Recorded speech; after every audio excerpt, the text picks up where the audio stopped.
प्रत्येक मनुष्य के जीवन में ऐसा क्षण अवश्य आता है जब सारे स्वप्न, सारी आशाएं, सारे दृश्य ध्वस्त हो जाते हैं। जीवन के सारे आयोजन ही बिखर जाते हैं। एक और धर्म होता है और दूसरी ओर सुख। इसी को धर्म संकट कहते हैं। जब धर्म का वहन ही संकट हो और धर्म का त्याग ही सुख हो। विचार कीजिए, कभी किसी स्वजन के विरुद्ध सत्य बोलने का अवसर प्राप्त हो जाता है, कभी ठीक दरिद्रता के समय सरलता से चोरी करने का मार्ग प्राप्त हो जाता है, कभी किसी शक्तिशाली राजनेता या राजा के कर्मचारी का अधर्म प्रकट हो जाता है। सबके जीवन में ऐसी घटना बनती ही रहती है। अधिकतर लोग ऐसे किसी क्षण को धर्म संकट के रूप में जान ही नहीं पाते। हमें किसी प्रकार के संघर्ष का अनुभव ही नहीं होता। सहजता से सुख की ओर खींचे चले जाते हैं, जैसे मक्खी गुड़ की ओर खींची चली जाती। वास्तव में धर्म संकट का क्षण ईश्वर के निकट जाने का क्षण होता है। यदि हम संघर्षों से भयभीत ना हो, सुख की ओर आकर्षित ना हो, अपने धर्म पर दृढ़ रहे, तो ईश्वर का साक्षात्कार दूर नहीं।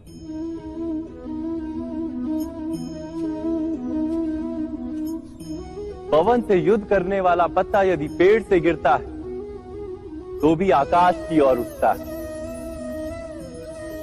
पवन से झुकने वाली घास वहीं भूमि पर रह जाती।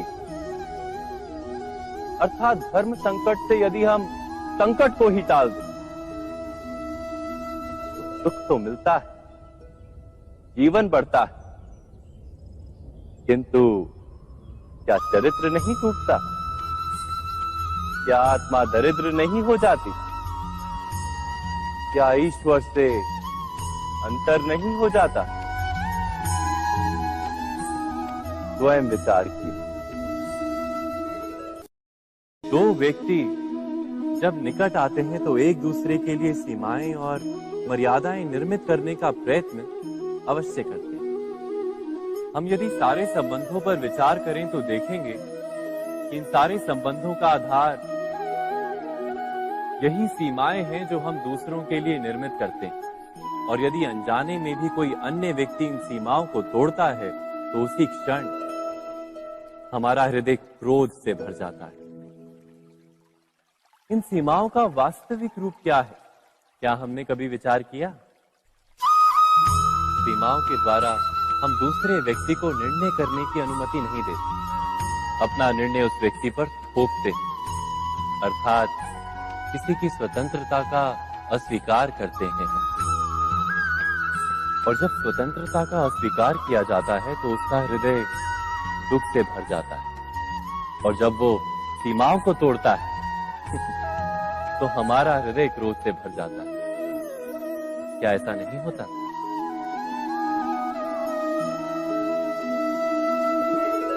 पर यदि एक दूसरे की स्वतंत्रता का सम्मान किया जाए तो किसी मर्यादाओं या सीमाओं की आवश्यकता ही नहीं होती।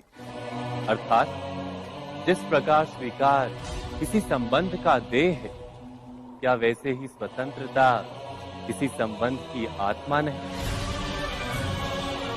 स्वयं विचार कीजिए। सबके जीवन में ऐसा प्रसंग अवश्य आता है कि सत्य कहने का निश्चय होता है हृदय में, किंतु मुख से सत्य निकल नहीं पाता। कोई भय मन को घेर लेता है। किसी घटना अथवा प्रसंग के बारे में बात करना या फिर स्वयं से कोई भूल हो जाए उसके बारे में कुछ बोलना, क्या ये सत्य है? नहीं, ये तो केवल तथ्य है। अर्थात जैसा हुआ था वैसा केवल बोल देना सामान्य सी बात है। किंतु कभी कभी उस तथ्य को बोलते हुए भी भय लगता है। कदाचित किसी दूसरे की भावनाओं का विचार आता है मन, दूसरे को दुख होगा ये भय भी शब्दों को रोकता है। तो ये सत्य क्या है? क्या हमने कभी विचार किया है?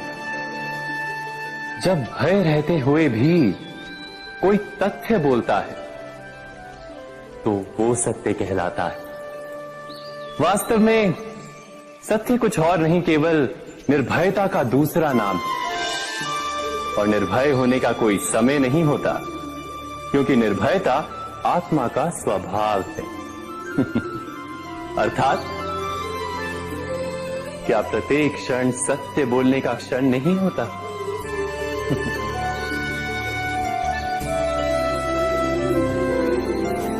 स्वयं विचार कीजिए।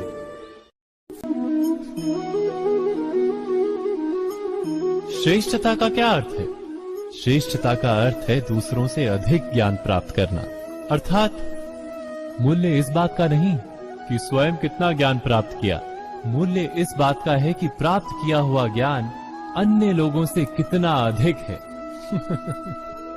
अर्थात श्रेष्ठता की इच्छा ज्ञान प्राप्ति को भी एक स्पर्धा बना देती है। और स्पर्धा में विजय अंतिम कब होती है?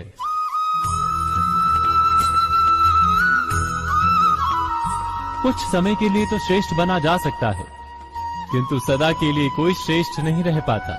फिर वही असंतोष, पीड़ा और संघर्ष जन्म लेता है। किंतु श्रेष्ठ बनने के बदले यदि उत्तम बनने का प्रयत्न करें तो क्या होगा? उत्तम का अर्थ है कि जितना प्राप्त करने योग्य है वो सब प्राप्त करना, किसी से अधिक पाने की इच्छा से नहीं, मात्र आत्मा की तृप्ति हेतु कुछ प्राप्त करना। उत्तम के मार्ग पर किसी अन्य से स्पर्धा नहीं होती, स्वयं अपने आप से स्पर्धा होती है। अर्थात उत्तम बनने का प्रयत्न करने वाले को देर अबेर सारा ज्ञान प्राप्त हो जाता है, बिना प्रयत्न के ही वो श्रेष्ठ बन जाता है। किंतु जो श्रेष्ठ बनने का प्रयत्न करता है वो श्रेष्ठ बने या ना बने, उत्तम कभी नहीं बन पाता।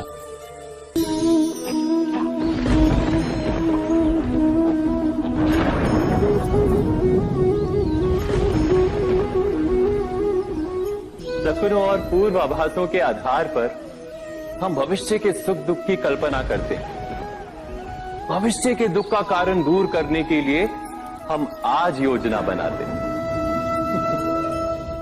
किंतु कल के संकट को आज निर्मूल करने से हमें लाभ मिलता है या हानि पहुंचती है?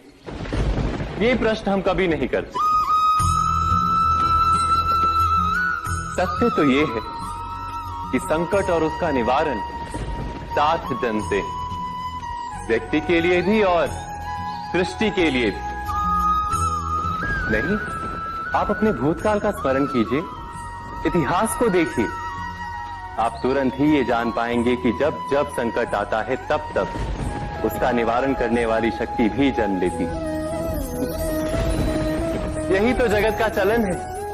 वस्तुतः संकट ही शक्ति के जन्म का कारण है। प्रत्येक व्यक्ति जब संकट से निकलता है तो एक पद आगे बढ़ा होता है, अधिक चमकता है, आत्मविश्वास से अधिक भरा होता है, न केवल अपने लिए अपितु विश्व के लिए भी।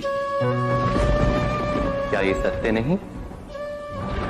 वास्तव में संकट का जन्म है एक अवसर का जन्म, अपने आप को बदलने का, अपने विचारों को ऊंचाई पर करने का अवसर, अपनी आत्मा को बलवान और ज्ञान मंडित बनाने का अवसर। जो ये कर पाता है उसे कोई संकट नहीं होता, किंतु जो ये नहीं कर पाता वो तो स्वयं एक संकट है विश्व के लिए। विचार कीजिए।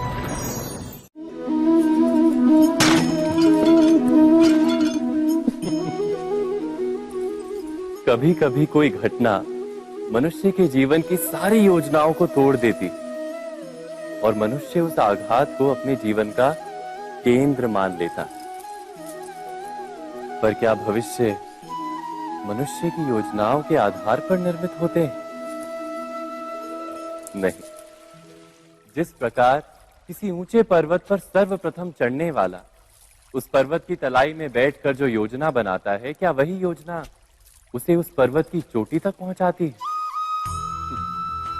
नहीं। वास्तव में वो जैसे जैसे ऊपर चढ़ता है वैसे वैसे उसे नई नई चुनौतियां, नई नई विडंबनाएं, नए नए अवरोध मिलते हैं।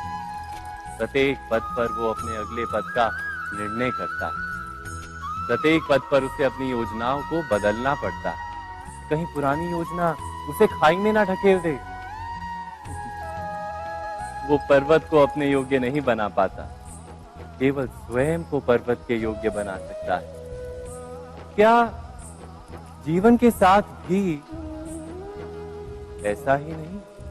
जब मनुष्य जीवन में किसी एक चुनौती को, एक अवरोध को अपने जीवन का केंद्र मान लेता है, अपने जीवन की गति को ही रोक देता है, तो वो अपने जीवन में सफल नहीं बन पाता और ना ही सुख और शांति प्राप्त कर पाता।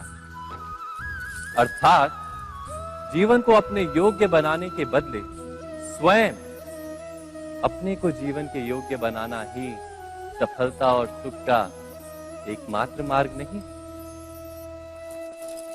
स्वयं विचार कीजिए।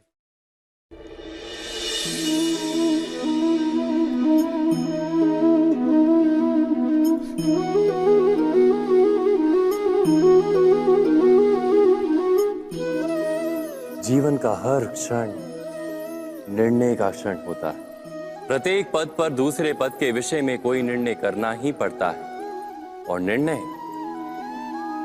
निर्णय अपना प्रभाव छोड़ जाता है।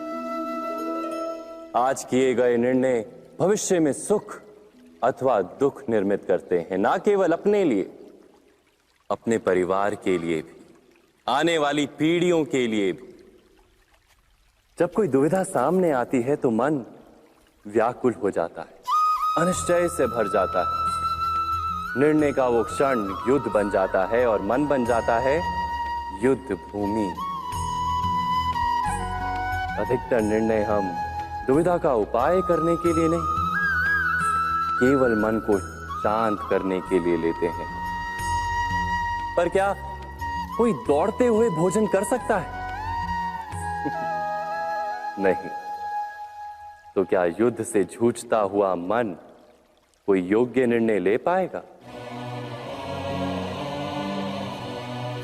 वास्तव में शांत मन से जब कोई निर्णय करता है तो अपने लिए सुखद भविष्य बनाता है, किंतु अपने मन को शांत करने के लिए जब कोई निर्णय करता है तो वो व्यक्ति भविष्य में अपने लिए कांटों भरा वृक्ष लगाता है। स्वयं विचार कीजिएगा।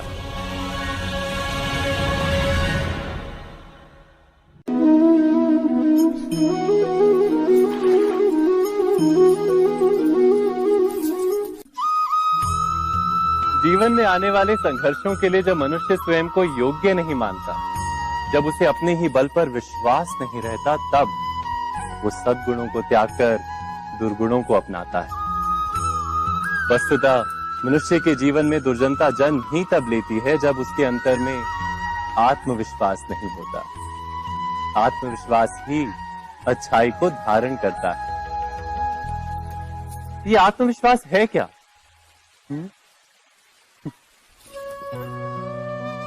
जब मनुष्य ये मानता है कि जीवन का संघर्ष उसे दुर्बल बनाता है, तो उसे अपने ऊपर विश्वास नहीं रहता।